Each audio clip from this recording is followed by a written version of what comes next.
Bonjour, c'est Chris de Jeepstock. Aujourd'hui, je vais vous expliquer comment coder un Neumann. Un petit peu d'historique, à partir de 97 sur les Cherokee, Wrangler, Grand Cherokee, il y a un transpondeur, c'est-à-dire qu'il y a une puce dans la clé. Il y a donc deux sécurités, la sécurité mécanique qui est la forme de la clé, et ensuite la clé est reconnue par le calculateur. En cas de défaillance du Neumann, le problème c'est que changer deux Neumann et deux clés, ça résout le problème mécanique, mais pas le problème de la puce. Alors on a une solution simple qui est de conserver votre ancienne clé avec sa puce et de coder un nouveau Neumann pour qu'il reconnaisse mécaniquement l'ancienne clé.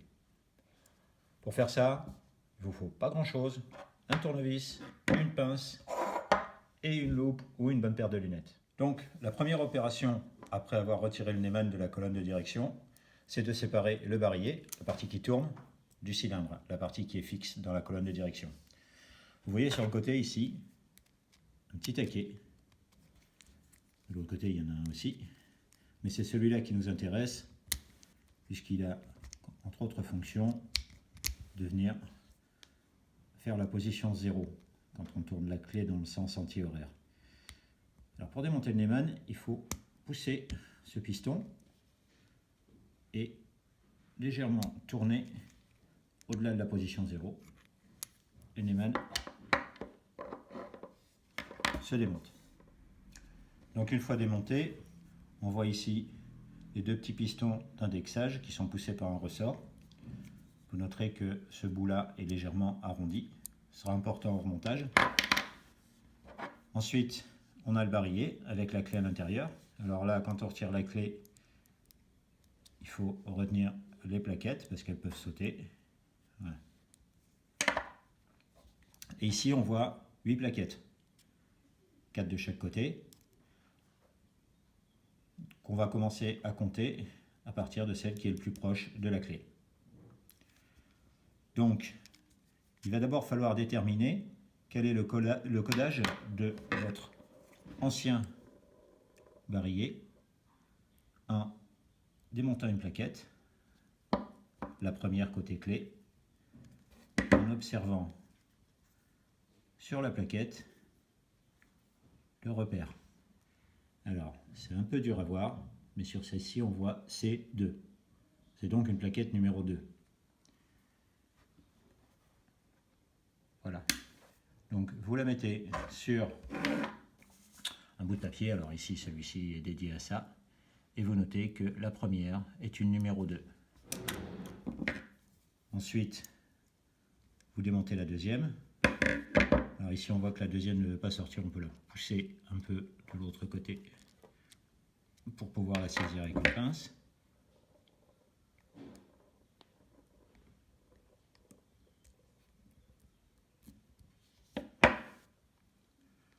Et donc, vous avez compris le principe.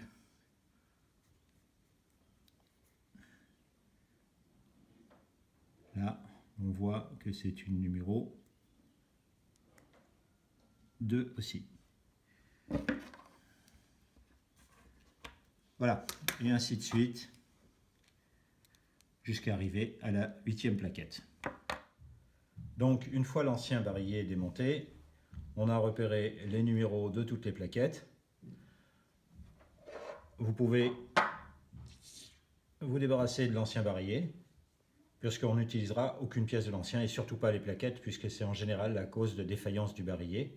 On l'a démonté uniquement pour en connaître le codage. Dans notre kit, vous trouverez 4 sachets de plaquettes, numérotés de 1 à 4, avec chacun 4 plaquettes de chaque type.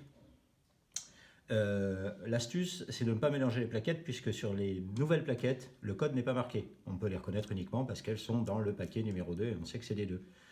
Donc, à partir du code qu'on a défini, par exemple ici, 2, 2, 3 et 1, on sélectionne les plaquettes correspondant à l'ancien code.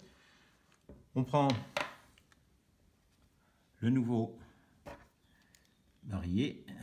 Alors tout d'abord, on y insère un ressort de plaquette. Et une fois ça fait, on y insère la plaquette qui est en première position. Dans notre cas, c'était la plaquette numéro 2. Voilà. Ensuite, soit on procède en mettant toutes les plaquettes de ce côté-là, en retournant et en mettant celle de l'autre côté, ou alors on peut les mettre dans l'ordre.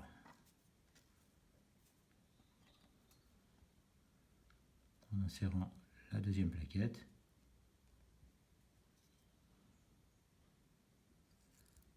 Donc sans oublier les ressorts.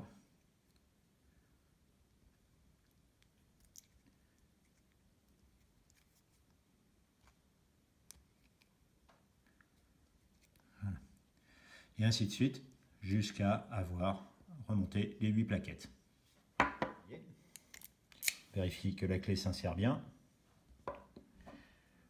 Quand les plaquettes sont montées dans le bon ordre, le taquet qui empêche le barillet de tourner dans le cylindre peut rentrer une fois que la clé est insérée. Ensuite, on a introduit les 2 ressorts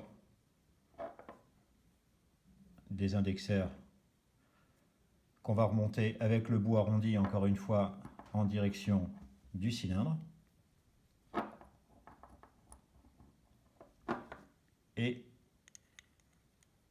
on va assembler le barillet dans le cylindre. Donc si le barillet ne rentre pas dans le cylindre, c'est sûrement que vous avez commis une erreur sur une ou plusieurs plaquettes. S'il rentre facilement, on l'appuie, on passe le premier cran. Voilà. Alors les vérifications à faire avant de réinsérer le barillet complet dans la colonne de direction, c'est bien sûr que vous puissiez enlever la clé quand il est en position 0. Également que la clé reste bloquée dans les autres positions et de vérifier la position accessoire. Et voilà, pour résumer.